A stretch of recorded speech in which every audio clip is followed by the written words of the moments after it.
시청자 여러분 안녕하십니까? 우리 지역에 힘이 되는 소식 BTV 뉴스 시작합니다.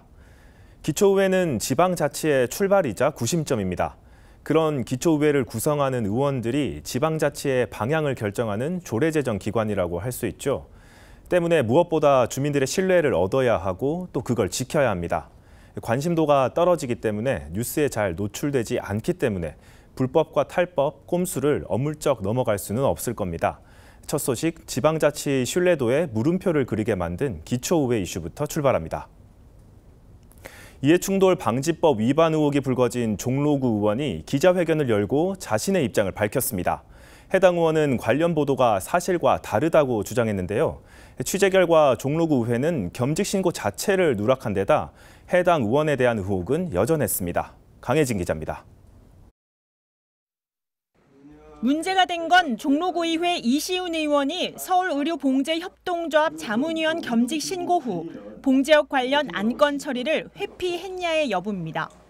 이 의원은 관련 내용이 보도된 후 기자회견을 열고 자신의 입장을 밝혔습니다.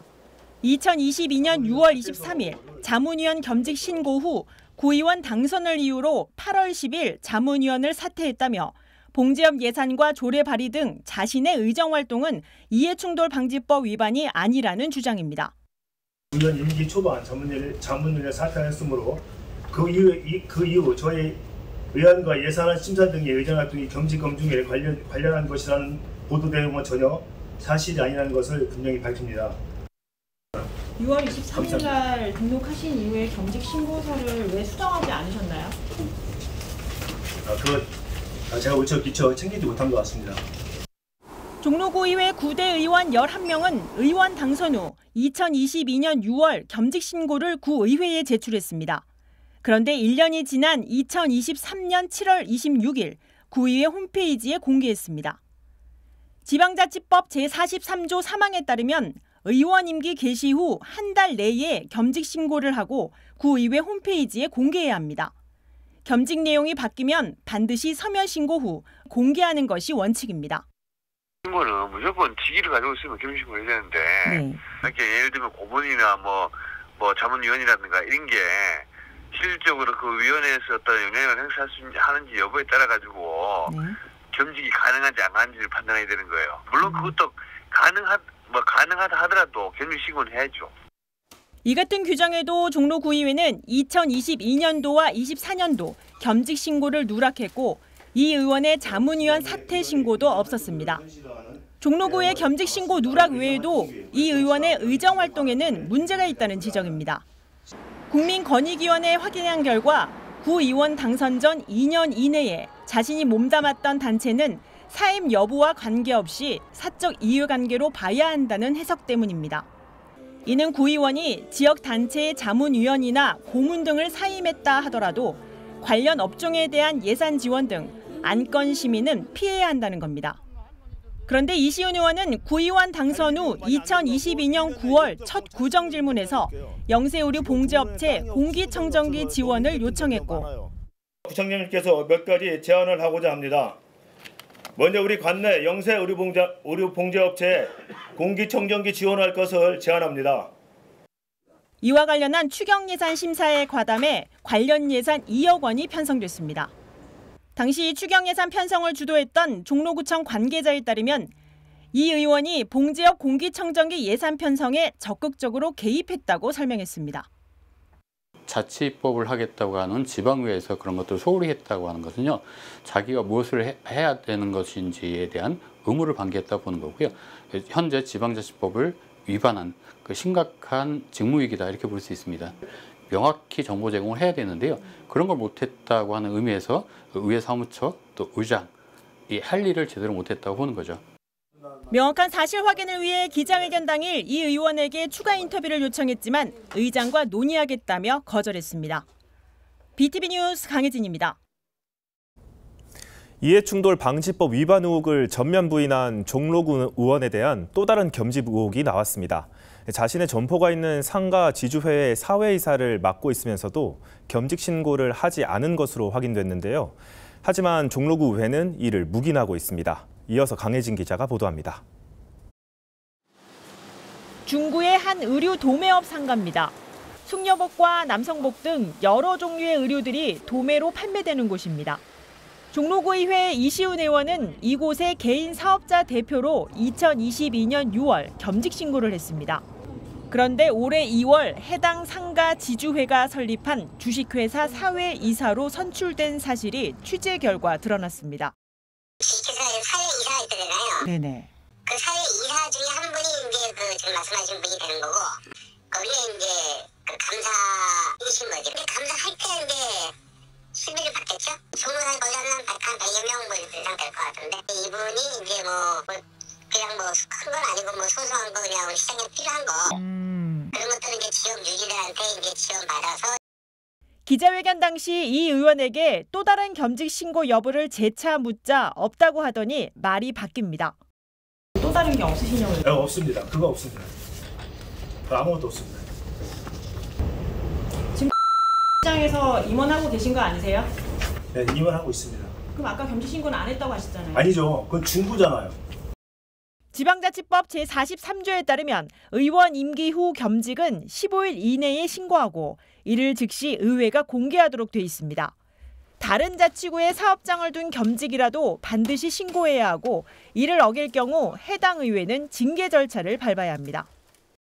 이분이 그 관내 예를 들면은 업체 대표라든가 관내 업체 대표라든가 다른 어떤 예를 들면 관면단체 어떤 저거라든가 이런 그 직위들이 있을까요, 그죠? 네. 모든 거는 다 겸직 신고를 해야 돼요. 안 하시면은 당연히 그거는 의장이 사인 공고를 해야 되고요. 법에 따라 가지고 사인 공고를 안 하면 징계 절차를 밟아야겠죠. 예. 이를 무시하고 상임위원회를 옮겨 위원장직 사퇴를 번복한 이유를 묻자 또다시 의장과 상의하겠다고 답변합니다. 나두균 의장님하고 저하고 그 마지막 그렇게 됐기 때문에 다 의장님과 상의를 하겠습니다. 행정문화위원 다수가 명확한 사실 해명을 위해 후반기 첫 회의 참석을 거부했지만 종로구의회는 윤리위원회 해부 등 아무런 조치가 없었습니다. 지방의회에서 윤리위원회가 작동되고 있지만 결과적으로는 서로 제 식구 감싸기처럼 운영되고 있습니다. 자꾸 이런 형태로 간다고 하면 지방의회 무용론에 빠질 수밖에 없고요. 지역 주민들이 지방의회를 바라보는 눈이 점점 더 나빠질 가능성이 큽니다. 행정문화위원장직 여부에 대한 의혹이 계속되고 있는 상황에서 묵묵부답으로 일관했던 종로구의회가 이제라도 해당 의원에 대한 의혹 해소에 나설 차례입니다. BTV 뉴스 강혜진입니다.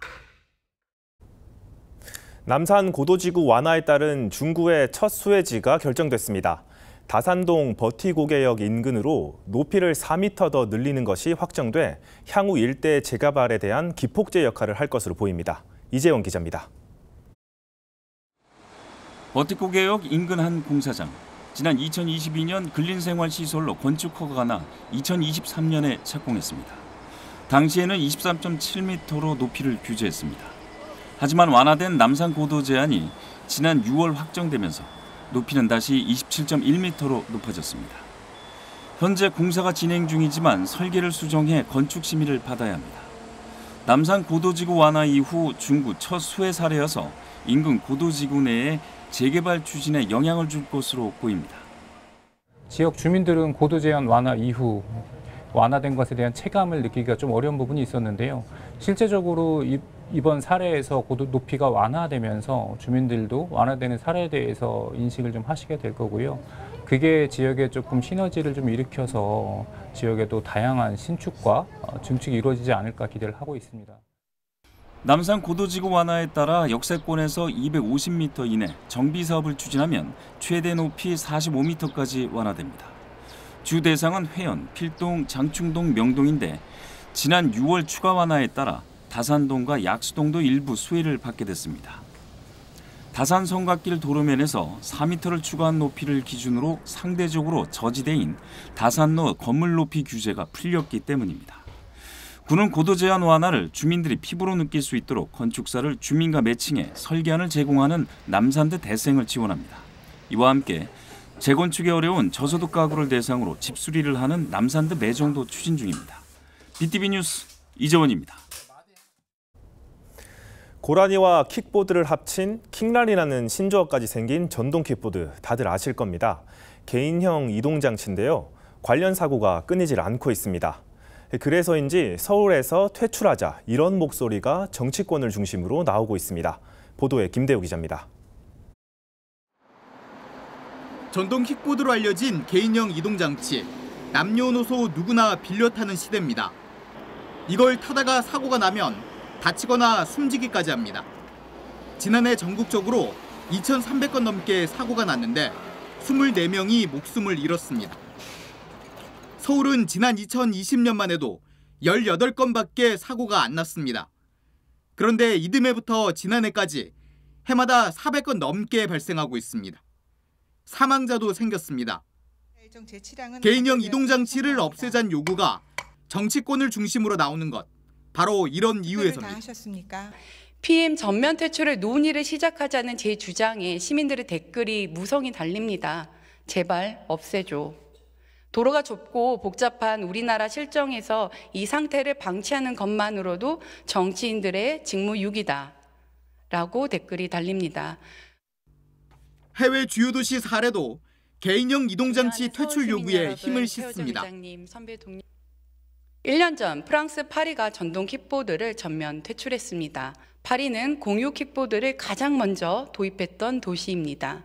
그 뒤로 캐나다 몬트리올, 스페인 바르셀로나도 전동 킥보드를 퇴출했습니다.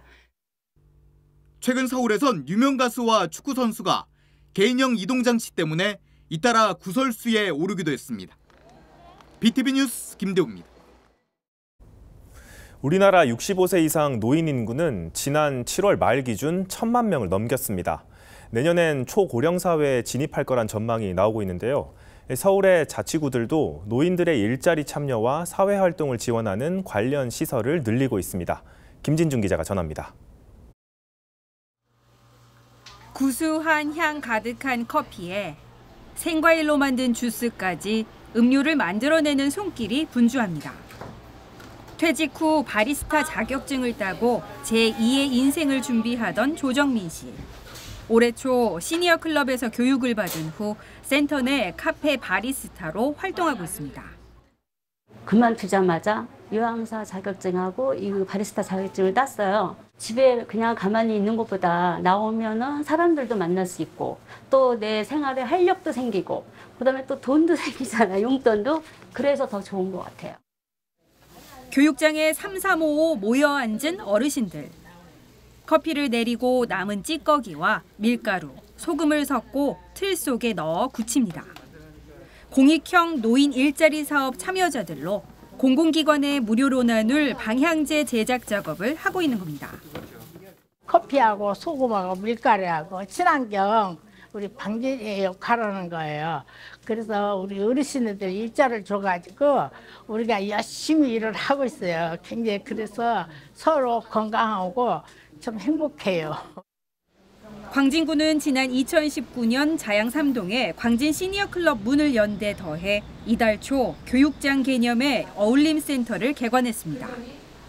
지하 1층, 지상 1층 규모의 센터에는 교육장과 공동 작업실, 카페 등의 시설을 마련해 보육복지시설 지원과 같은 사회 서비스형 일자리부터 공익형 일자리, 수익을 내는 시장형 일자리에 대한 다양한 교육을 진행하게 됩니다. 안전교육, 소양교육, 기타 여러 가지 교육이 있는데요. 그 교육을 어르신들이 활동하는 과정에 다 이수를 해야 됩니다. 그래서 그 교육장으로서 여기가 전용으로 수시로 교육을 할 수 있게 돼서 아주 좋습니다. 광진구의 올해 노인 일자리 사업 참여자는 약 2,900명. 이 중 45%에 달하는 1,314명이 광진 시니어 클럽에서 교육을 받고 사업에 참여하고 있습니다. 전문적인 노인 일자리 교육과 사회활동 지원이 이루어지길 기대해 봅니다. BTV 뉴스 김진중입니다.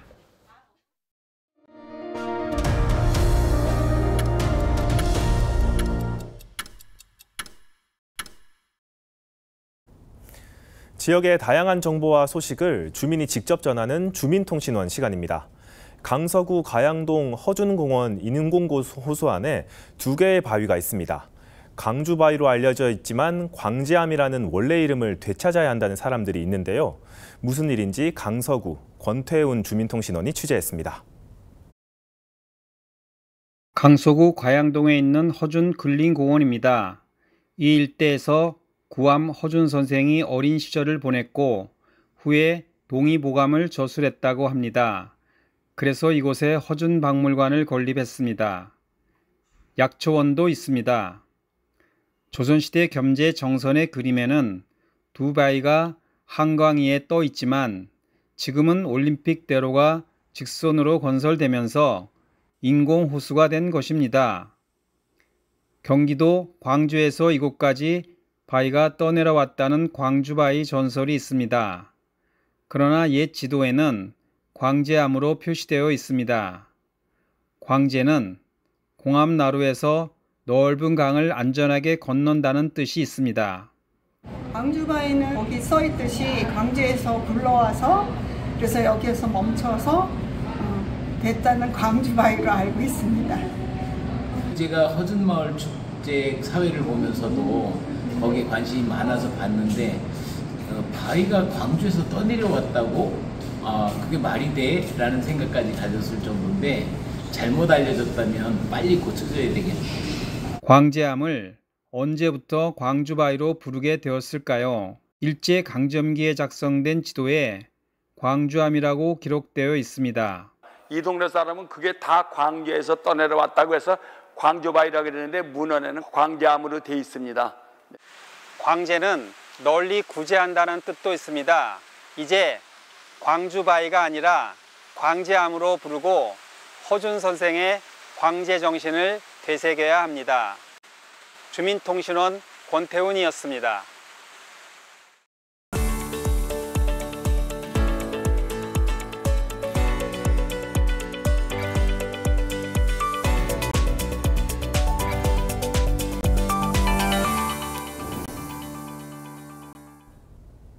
흑석동 한강변 노후 아파트들이 최근 정밀 안전진단을 통과하며 재건축 사업에 시동을 걸고 있습니다.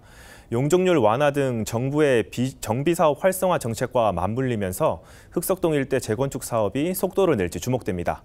박상학 기자의 보도입니다. 흑석동 한강변에 자리 잡은 한강현대 아파트입니다. 올해 37년 차로 총 960가구 규모인 이 단지는 최근 재건축 첫 관문인 안전진단을 최종 통과했습니다. 지난해 9월 예비안전진단을 통과한 후 1년 만입니다. 한강현대와 같은 해 준공한 바로 옆 명수대 현대도 비슷한 시기 안전진단 문턱을 넘었습니다. 두 단지 모두 현재 230%가 넘는 기존 용적률이 재건축 사업성의 걸림돌로 꼽혔지만 최대 용적률을 추가 허용하는 내용의 정비사업 활성화 정책이 나오면서 사업 추진에 청신호가 켜졌습니다. 한시적으로 그 용적률을 좀 증가해주는, 올려주는 그 정책에 따라서 저희도 시점이 어느 정도 맞아 들어갈 수 있는 부분입니다. 그래서 저희도 거기에 맞춰갖고 부응해서 신속하게 재건축에 대한 절차를 밟으려고 합니다. 정비사업 활성화 방안은 일반 정비사업은 법정상한의 1.1배까지, 역세권 정비사업의 경우는 1.3배까지 추가로 용적률이 허용됩니다. 이에 따라 기존 용적률이 높아 사업성 확보가 어려웠던 노후단지들의 재건축 움직임도 빨라지고 있습니다. 올해 준공 35년 차로 용적률이 208%에 달하는 사당동 대림아파트도 최근 예비안전진단을 통과하며 재건축 첫 발을 뗐습니다. 다만 규제 완화로 초기 재건축 추진이 수월해지더라도 조합원들의 추가 분담금이 높아진 상황 등은 실제 사업 성공에 발목을 잡을 수 있습니다. 정부 정책 자체가 정비사업을 적극 지원하겠다는 것이기 때문에 절차상의 문제는 당분간 그렇게 우려가 되지 않는다고 볼 수 있습니다. 여전히 문제가 되는 것은 실제로 조합원들이 부담해야 되는 추가 분담금이 얼마입니까? 라는 것에 막혀 있습니다. 정부와 서울시의 정비사업 지원 방안이 그동안 사업성 때문에 막혀있던 노후단지 재건축 활성화로 이어질지 주목됩니다. HCN 뉴스 박상학입니다. 공공임대주택인 행복주택의 입주 경쟁률이 크게 뛰고 있습니다. 최근 이어지는 전세 사기 여파로 청년들이 안전한 임대주택에 몰리는 데다 오피스텔 같은 신규 소형주택 공급이 끊기면서 많게는 2,000대 1이 넘는 기록적인 경쟁률을 보이고 있습니다. 김민욱 기자의 보도입니다. 내년 4월 입주를 앞두고 있는 관악구 봉천동 행복주택입니다. 1인 가구가 밀집한 빌라촌 한가운데 자리 잡았는데 지하철 2호선 낙성대역까지 도보 15분 거리입니다. 최근 입주자 모집 결과 전용 면적 19제곱미터 한 가구에 지원자가 몰리면서 경쟁률 2246대 1을 기록했습니다. 지원자 모두 청년입니다.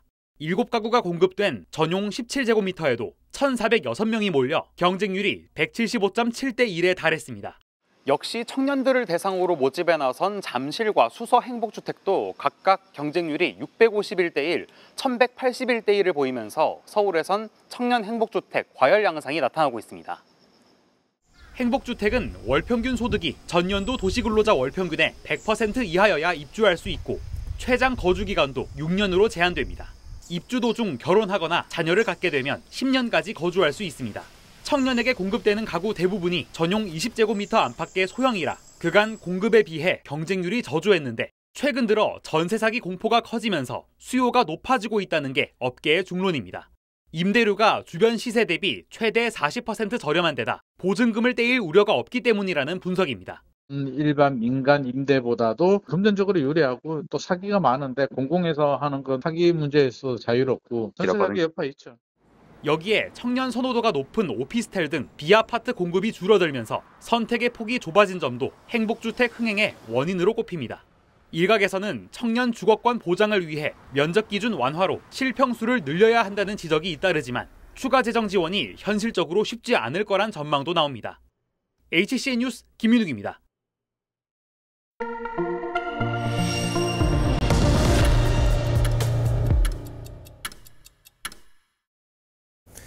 저희가 준비한 소식은 여기까지입니다. 다음 시간에도 우리 지역에 힘이 되는 소식과 함께 찾아뵙겠습니다.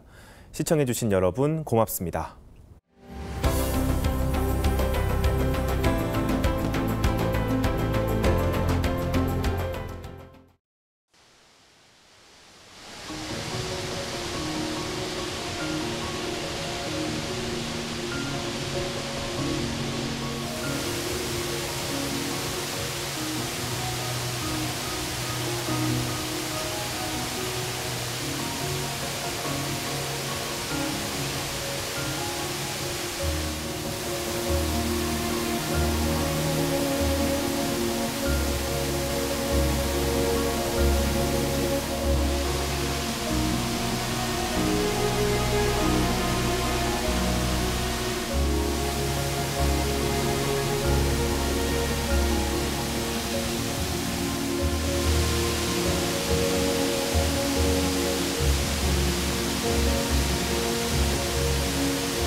BTV 뉴스를 더 많이 보고 싶으시다면 여기 구독 버튼을 눌러주세요. 추천 영상도 누르면 바로 재생됩니다. 또 다양한 서울 소식을 보고 싶으시다면 휴대폰에서 가지 앱을 다운로드해보세요. 저희 BTV 뉴스를 시청해주셔서 감사합니다.